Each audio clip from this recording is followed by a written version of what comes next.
Good evening, everyone. Welcome back to Twin States News. I'm Nicole Menner. Week 2 of college football season is in the rear view as Mississippi State and Ole Miss were looking to stay perfect through 2 weeks of the season. And Saturday morning in Manhattan belonged to MSU's Kylan Hill, as the then 18th ranked Bulldogs pulled away from Kansas State for a 31-10 win.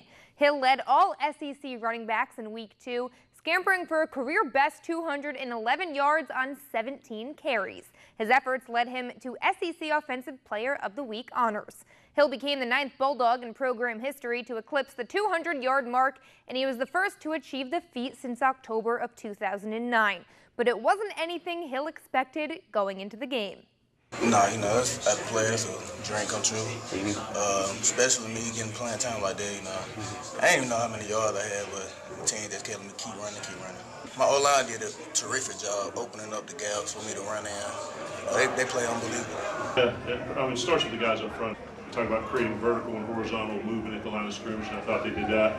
Some of the things that we do with who we're reading and throwing the ball, kind of slowing them down a little bit at the second level. But certainly Kylan runs with a tremendous physicality and runs behind his pads, and then also has that second gear to go take the distance. And over in Oxford, Ole Miss was facing Southern Illinois, a team who you wouldn't think would cause problems. But the first half was a bit of a nail-biter as the Salukis, they would put up 38 points. But whatever was said to the Rebels' defense at halftime, it worked because Ole Miss would hold Southern Illinois to just 3 points in the second half, while the Rebels' offense, they exploded for 41 points. And check out this catch. Alex Weber catching it around the head of his defender. That one would be #1 on SportsCenter top plays. Final score was 76-41. Jordan Ta'amu having a career night with 448 yards and 5 touchdowns. It's good to be 2-0. I think that's the most important stat. There's a lot of stats that I'm not happy with, but that's the one I am happy with. The fact that we're 2-0. Disappointed in the first half defensively. We didn't come out ready to play. That's on me 100%. But very pleased with the halftime adjustments, outscoring them 41-3 in the second half. So pleased with the energy and the adjustments that we made at halftime. But obviously need to play much better than that if we expect to win.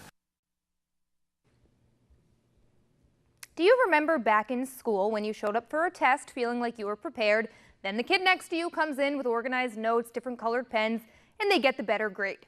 Well, that's kind of how the Saints-Bucks game went yesterday. The Saints had all summer to prepare for Tampa's backup quarterback Ryan Fitzpatrick, but then again, so did the Bucks. And just like back in school, the Bucks showed up more prepared for the test.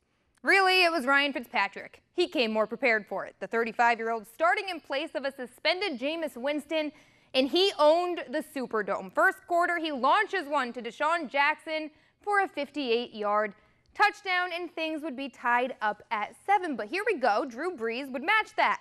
He would launch a rocket to Ted Ginn in the end zone, and Nola would be back in the lead. But it would go away real quick.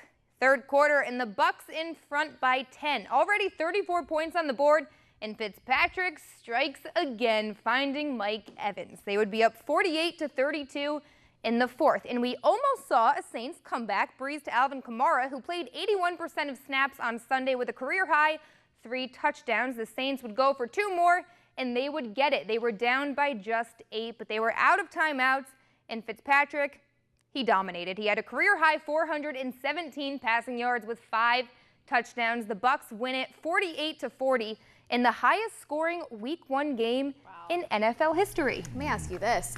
Do you think after Jameis' suspension ends that they'll start him?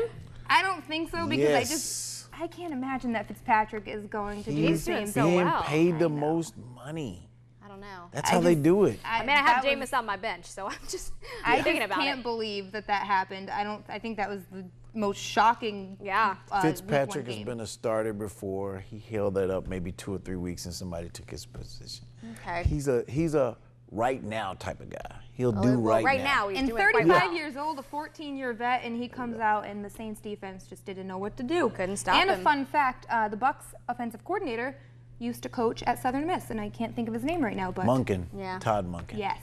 Mississippi ties. There you go.